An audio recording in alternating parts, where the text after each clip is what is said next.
We're at North Sales with Michael Coxon, who spent the Hobart race going south only just a short distance on Perpetual Loyal. Yes, again.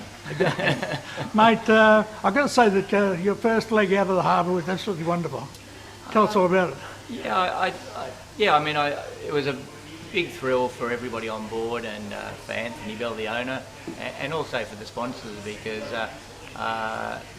I don't think we were necessarily one of the favoured boats to lead out of the harbour, and I think that perhaps Comanche and Wild Oats took their eye off us, and we were able to get a couple of shifts and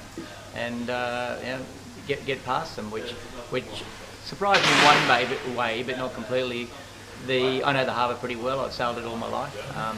I was surprised the majority of the fleet went to the eastern side of the Sound Pigs, simply because of the current doesn't run as strongly there. So we actually had a bit of a pre-race strategy, which we discussed before we left the dock, and saying that with the breeze in fact north of northeast, that the western channel would be favoured both by shift and current. And also we're about the deepest boat, deepest draft boat, and it gives us more manoeuvring room because it's a deeper channel. So we had a game plan, and it was to start towards the leeward end of the line, and to definitely go up the western channel. And as it turned out, we were on our own over there, and we got a nice little shift off the left-hand side of the harbour, and got us close to the point where we were ducking Comanche. And then it got us into the right side of the harbour off South Head, where we picked up a right-hander. So we got a couple of nice little shifts, and then we found Wild Oats was ducking us. So once she did that big duck, she was never going to get back. No. So it all worked out pretty nicely. So the trophy was yours, first out the heads. Yeah, well, there was still I don't know the answer, but there's debate on our boat: is it the first mark or the second mark? Because I've got to say it was pretty impressive watching Comanche overhaul us on the second leg between the two marks. We actually, I said to Tom Slingsby, who was steering, I said, look, we might need to go up and defend here a little bit, mate. They're coming at us. And in the end, I said, don't worry about defending, just enjoy. It's just coming on through. just wave. There was nothing to defend. She would have been doing 3 knots quicker than us. It was really impressive. It was impressive. Yeah, and just blew through. It went through so quickly, it didn't even slow us down. So that was really impressive. And then when she got a spinnaker up and started heading south, she was just gone. So then the rot set in. It was. That was disappointing for us all, obviously, to have that high and then that low. It was just we made an error, and we hoisted that spinnaker on. We have staggered halyards, and they're slightly off-centered because to suit the swivels. And unfortunately, we had the cable set up for the slightly higher halyard, and we hoisted on the lower one, which meant we couldn't get full halyard tension. And when that happens with one of those furling sails, it partially unfurls, it just strangles itself. So we went from looking like peacocks to feather dusters pretty quickly. But anyway, we persevered. We even tried jibing to get it out, but we couldn't get it out. So in the end, we had to take that sail down and put up a lighter sail, which I was a little nervous about because it was a little bit out of its wind range, and just take it easy. And then we physically had to take the sail off the cable down in the cockpit of the boat and let it forward into the companionway. And it was about a 2-hour exercise to get that sail back to we could get it back up in the air again. Yeah, well, and then of course that night was the big night, wasn't it? Yeah. Well, we by the time we got the spinnaker up, to be honest with you, Comanche was out of sight, so she was a good 10 miles in front of us. But once we settled down, we hung in there. We're obviously trailing the other maxis, but we sort of started to hold our distance then, and we all knew the front was coming through. All the intel we had said that it was going to have a light 1-hour transition between about 8 to 15 knots, and then come through at about 40 plus.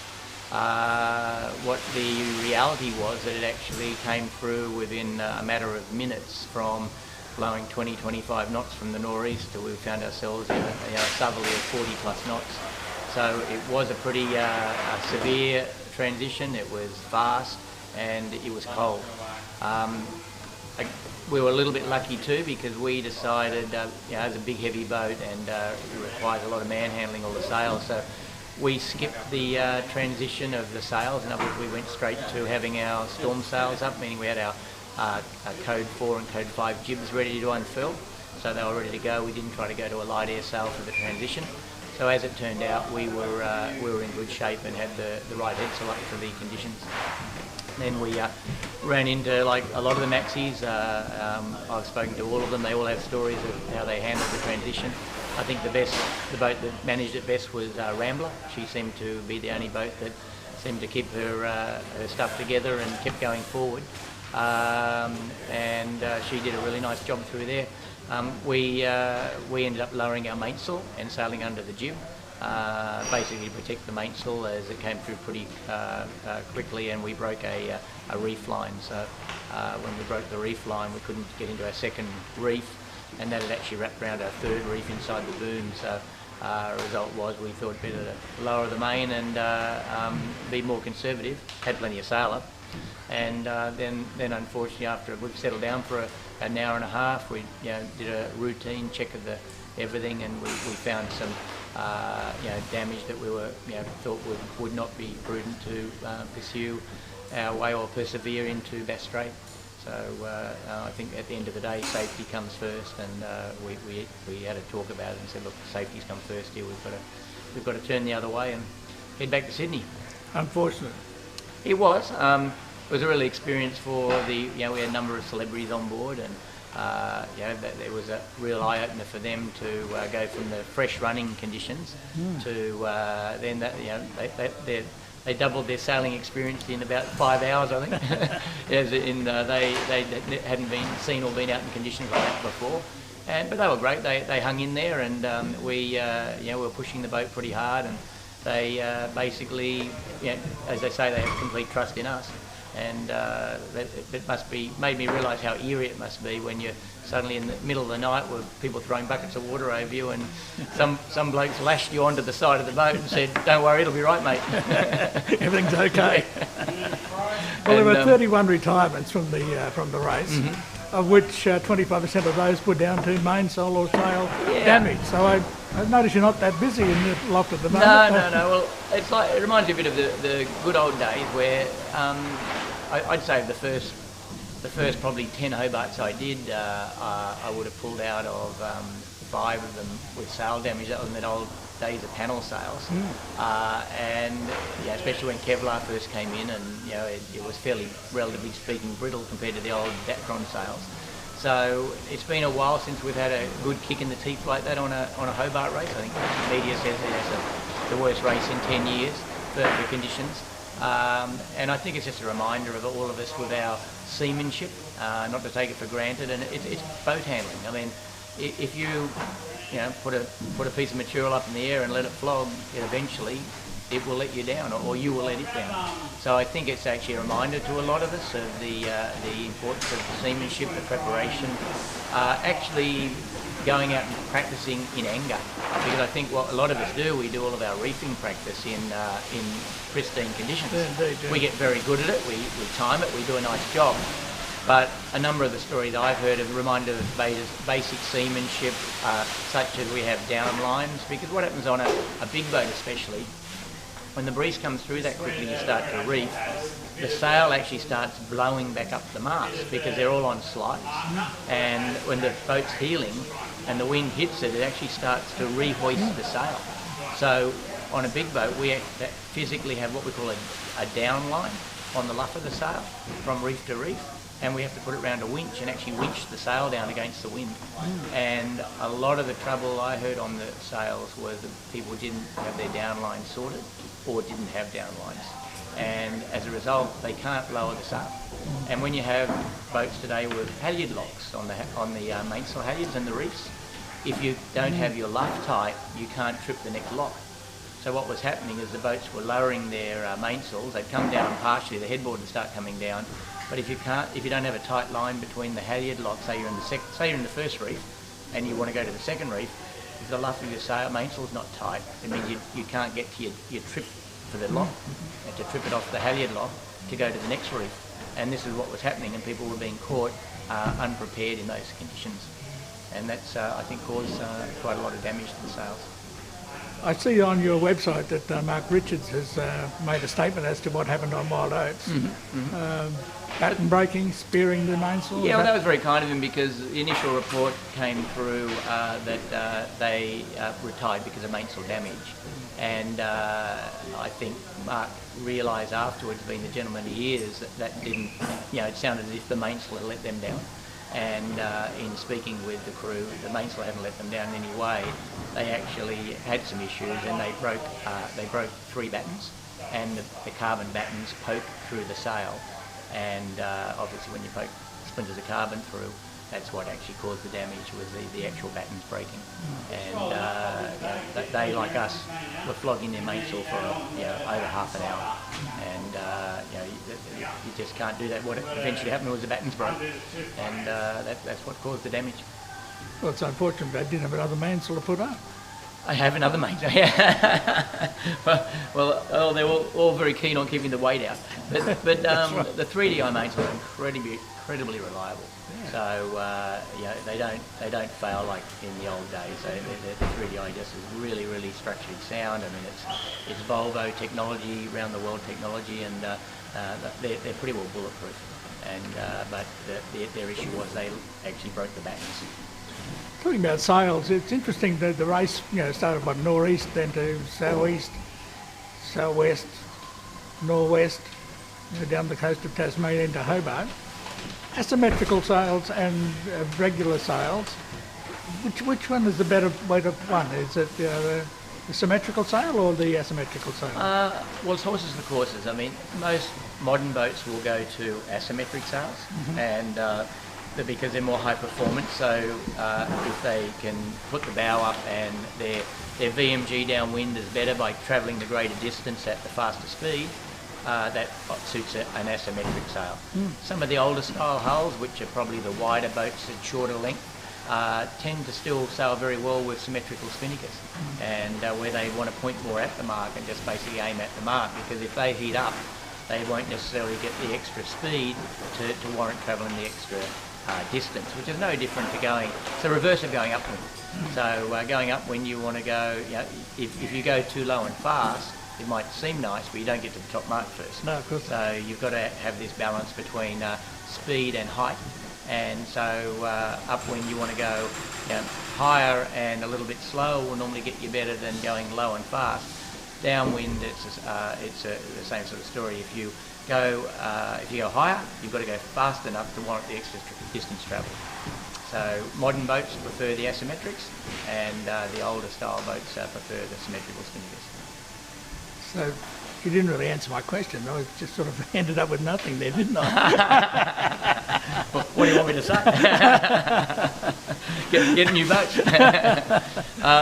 Well, what I'm saying is all about performance. It's about the polars of your boat. Yeah. So now, if you put it down to a true wind angle, then boats that sail hotter than say 150 true wind angle, if their best VMG is hotter than 150, they should be using asymmetric spinnakers.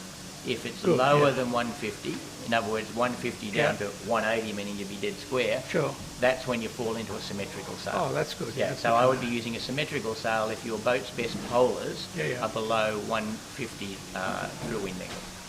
So, there's a technical answer. Thank you. Yeah, I appreciate that. So the race itself now, you got back after the first night, etc. Yeah. We spent more time coming back than we did getting down. I bet you did too. The business in the Derwent between Rambler and Ragamuffin was a good piece of sailing. I must say I was asleep, and when I got up in the morning, I actually turned the television on, because I was turning the computer on to see the tracker, and they were actually in the Derwent. So I didn't actually see. When I went to bed, I think Ragamuffin would have been something like 50 or 60 miles behind, but I could see Rambler was only doing 2 or 3 knots, and I could see that Ragamuffin was still doing 11 or 12 knots. So it stood to reason that the 100-footer was going to catch up to the 88-footer if they kept having those sort of speed differences. Of course, yeah. And so I take my hat off to Rambler to actually get to within what did she get to within a mile of the finish, yeah. and she was still in front. Yeah. And it's very hard to defend a 100-footer with an 88-footer. Yeah, and in those very light conditions when you get the apparent going. So I saw the TV kept cutting away, and they went to the commentators who didn't know anything about sailing. But from what I saw is that Brad was being rolled, and with those boats, if you get rolled, you're done. Yeah. So he had to jibe away. I didn't see the jibe, but I could see what was going to No, happen. I didn't see it either, no. And he would have been forced. He would have been forced for the split, because once the bigger boat rolls you, you're going to be parked. So his hand was forced. And it just looked to me, what I saw there, it looked to me that Ragamuffin was parked and she was out in more current. I thought, oh, she's going to have trouble there. But then those big rigs, there wasn't any water on the wind on the water, but she just kept the apparent going, and she ended up on a jib. Yeah. So finishing virtually upwind. So That's right, that's to do it though.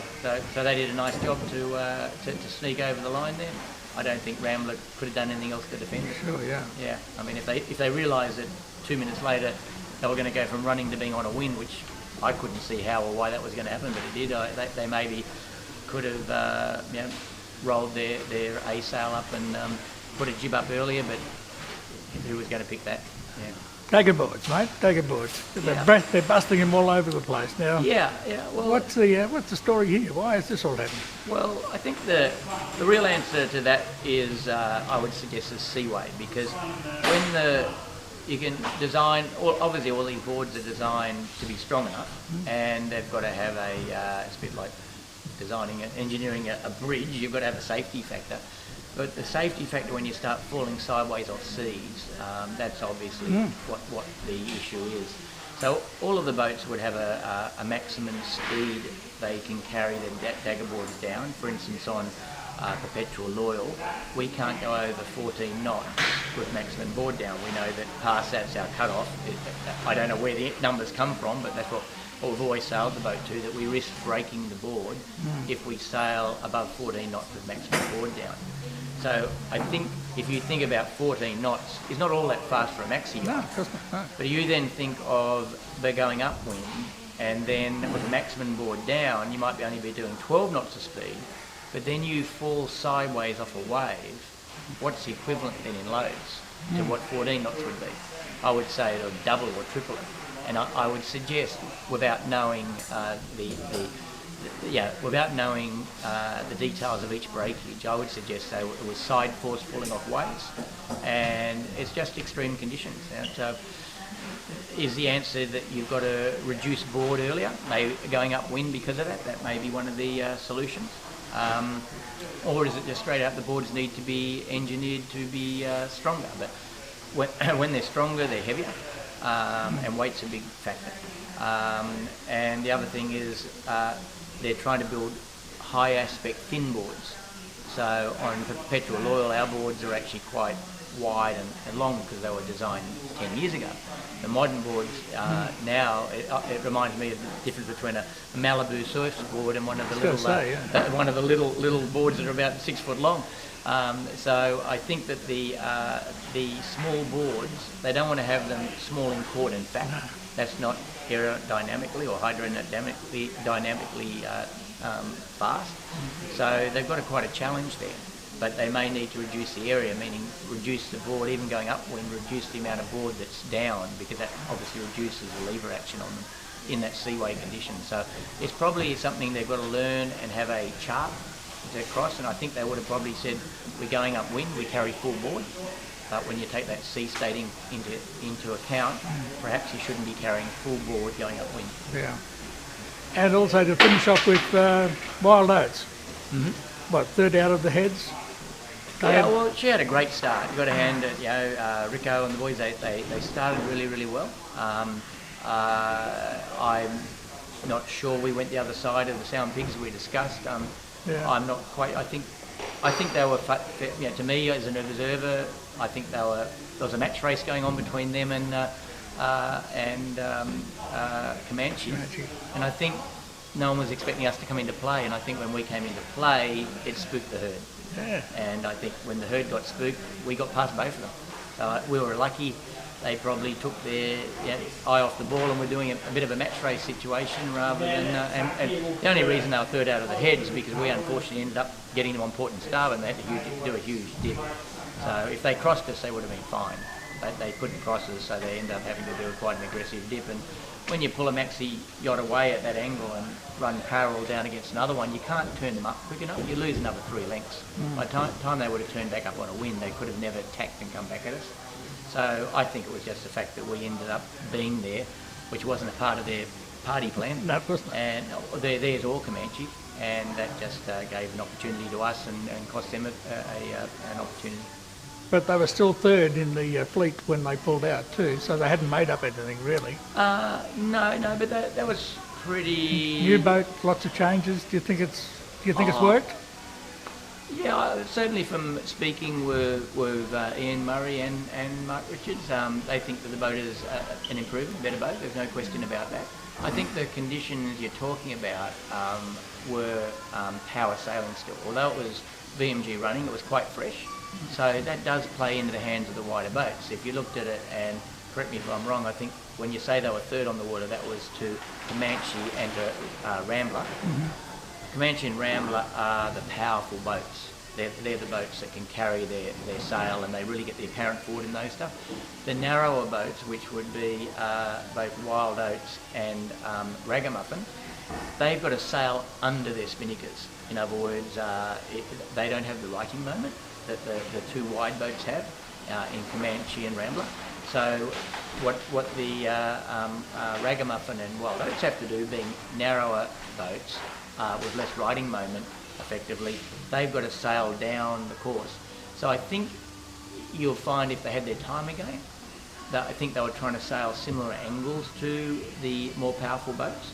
I think that if they sailed their boats flatter, a bit like we talked a minute ago about what angles do you sail at 150, I think that if you're on what I saw of the tracker, I reckon Rambler was probably sailing in the high 130s, 138 through wind angle, I would say, by the angle she took off on. I would say that Comanche was probably sailing around 142 to 145 through wind angle, and I think that the narrow boats needed to sail down around the 150s. In other words, keep the small boat under the spinnaker, sail to your spinnaker. But I think because they were sailing similar angles, that showed up the weakness in the narrow boats and played to the strength of the wider boats. So I think that if you had your time again, you'd go separate directions. You've got to sail your boat to what its strength is. Because at the end of the day, they jibed anyway. So if you sailed flat, you'd go a little slower, but it's the old story of VMG. What was getting you to Hobart quickest? Yeah. I would suggest the deeper angle at the 150 would have suited Wild Oats and would have suited Ragamuffin. And the more hotted angle of, say, the 143 would have suited Comanche. And they would have gone apart and come back, and I think been a lot closer. But that's just me as a layman looking at it.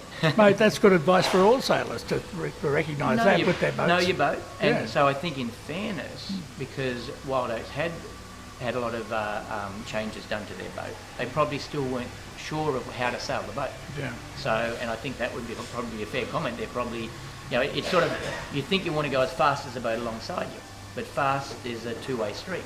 If VMG is fast, that means how do you get to Hobart?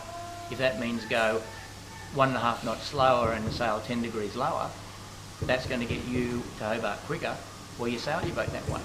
Or if your boat prefers to sail 5 degrees hotter and go 1.5 knots faster, that's the way you sail that boat.